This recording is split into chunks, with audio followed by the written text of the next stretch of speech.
और మాట్లాడతారు. Thank you Ramesh గారు. ముందుగా నూతన ప్రెస్ క్లబ్ కార్యవర్గ సభ్యులందరికీ విజయ్ కుమార్ రెడ్డి గారు అధ్యక్షులు, వైస్ ప్రెసిడెంట్ రాజేష్ గారు, అరుణ గారు, జనరల్ సెక్రటరీగా రమేష్ గారు, ట్రెజరర్గా వైట్ల రమేష్ గారు, హరిప్రసాద్ గారు, బాపురావు గారు జాయింట్ సెక్రటరీగా ఎన్నికయ్యారు. వారందరికీ నా పక్షాన బీఆర్ఎస్ పార్టీ పక్షాన హృదయపూర్వకమైన శుభాకాంక్షలు, అభినందనలు.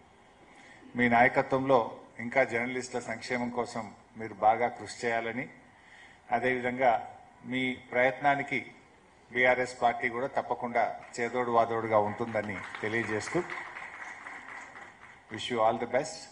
అండ్ నన్ను ఈరోజు బీఆర్ఎస్ పార్టీ పక్షాన ఈ మీట్ ద ప్రెస్కు ఆహ్వానించినందుకు మీ అందరికీ కృతజ్ఞతలు, ధన్యవాదాలు. మిత్రులు రమేష్ గారు జూబ్లీహిల్స్ గురించి ఎన్నిక సందర్భంగా మాట్లాడమన్నారు.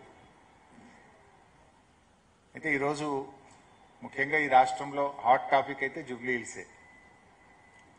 మిత్రులు మాట్లాడుతూ ఎన్డీఏ ఏడాది పాలన, రాష్ట్ర ప్రభుత్వానికి కూడా 2 ఏళ్ల పాలన, దీని గురించి కూడా మాట్లాడమన్నారు. Of course both are linked with Jubilee Hills.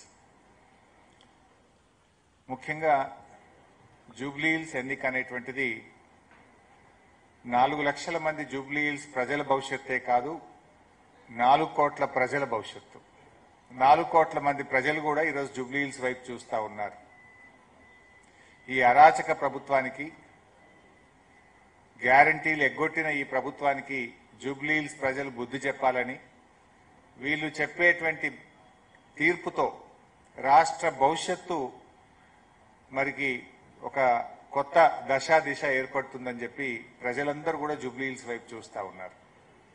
ముఖ్యంగా రేవంత్ పాలనలో ఏ ఒక్క వర్గం కూడా ఈరోజు హ్యాపీగా లేదు.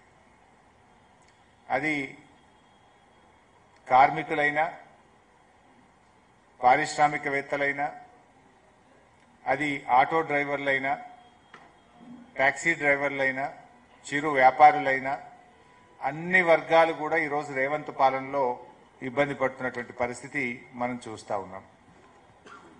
అందువల్ల ఈరోజు ఈ రాష్ట్రంలో ఎవరైనా హ్యాపీగా ఉన్నారంటే 4 బ్రదర్స్ మాత్రమే హ్యాపీగా ఉన్నారు. 4 బ్రదర్స్ తప్ప 4 కోట్ల ప్రజల్లో ఇలా అసంతృప్తి ఉన్నది. ఇచ్చిన ఏ గ్యారంటీలు అమలు కాలేదు. ప్రజలకు ఇలా ఒక బ్లాక్మెయిల్ రాజకీయం రాష్ట్రంలో చూసినట్టయితే ఒక అరాచక ప్రభుత్వం రాజ్యం వెళ్తున్నటువంటి పరిస్థితి. ఈ అరాచకత్వానికి బుద్ధి చెప్పాల్సిన అవసరం ఉంది. 2 ఏళ్ల రేవంత్ పాలనలో జరిగిన అరాచకాలకు జూబ్లీహిల్స్ ప్రజలు తీర్పు ఇవ్వబోతా ఉన్నారు.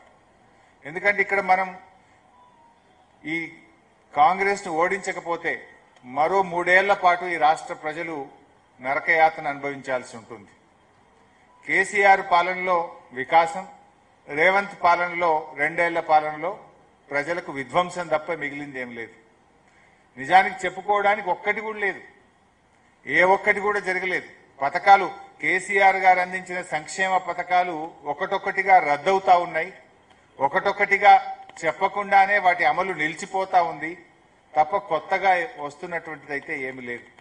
ఈ ఎన్నిక వికాసానికి, విధ్వంసానికి మధ్య జరుగుతున్న ఎన్నిక. ప్రజలు ఈ ఎన్నికల్లో ఏది కావాలో నిర్ణయించుకోవాలి. వికాసం గెలవాలా, విధ్వంసం గెలవాలా? ఈరోజు మీరు చూస్తే హైడ్రా పేరిట జరిగిన అరాచకం అంతా ఇంత కాదు. మనం అందరం కూడా చూస్తున్నాం. ఇట్లా చూస్తే అసలు రాష్ట్రంలో ఒక బ్లాక్ మెయిల్ పాలన. రేవంత్ పాలనలో మీరు చూస్తే basically Revanth is a blackmailer. ఈ రాష్ట్రంలో అందరికీ తెలుసు. సమాచార హక్కు చట్టాన్ని ఉపయోగించి ఏ రకంగా ఇండస్ట్రియలిస్టులను, రియల్ ఎస్టేట్ వ్యాపారులను బ్లాక్ మెయిల్ చేసిండో ఈ రాష్ట్రంలో, హైదరాబాద్ లో మీలాంటి జర్నలిస్టులకు, రాష్ట్ర ప్రజలకు తెలుసు. ముఖ్యమంత్రిగా కూడా ఈరోజు బ్లాక్ మెయిల్ చేస్తున్నాడు రేవంత్ రెడ్డి పాలన. ఇవాళ ఉదాహరణకు మీరు చూడండి, ఫీజు రియంబర్స్మెంట్ రాలేదు అని కాలేజీలు 2 సంవత్సరాల నుంచి కాళ్ళ చెప్పులు అరిగేలా ప్రభుత్వం చుట్టూ తిరిగారు. మంత్రులను కలిశారు, ముఖ్యమంత్రిని కలిశారు, అధికారులను కలిశారు. ఇంకా మేము మా ఉద్యోగుల జీతాలు ఇవ్వలేకపోతున్నాము, కరెంటు బిల్లులు కట్టలేకపోతున్నాము, ఈ కాలేజీలు మేము నడపలేము అని నిరవధిక సమ్మెకు కాలేజీలు పోయారు. నిరవధిక సమ్మెకు పోతే ఆ కాలేజీల మీద విజిలెన్స్ దాడులు చేపిస్తున్నాడు రేవంత్ రెడ్డి. పోలీసులను పంపించి కాలేజీల యాజమాన్యాన్ని భయభ్రాంతులకు గురి చేస్తున్నాడు రేవంత్ రెడ్డి. పైసలు ఇయ్యవైతివి, కనీసం సమ్మె చేసే హక్కు కూడా లేదంటే ఇది బ్లాక్మెయిల్ కాకపోతే ఏంటిది రేవంత్ రెడ్డి గారు? నువ్వే చెప్పినావు దసరాకు 600 ఇస్తా, దీపావళికి 600 కోట్లు ఇస్తా అన్నావు. మరి ఇయ్యలేదు కదా. చూశారు, 2 ఏళ్లు టైం ఇచ్చారు నీకు. అదే బీఆర్ఎస్ ప్రభుత్వం 6 ఏళ్ళు మా 9.5 సంవత్సరాల పాలనలో 19,500 కోట్లు ఫీజు రియంబర్స్మెంట్ మేము చెల్లించాం.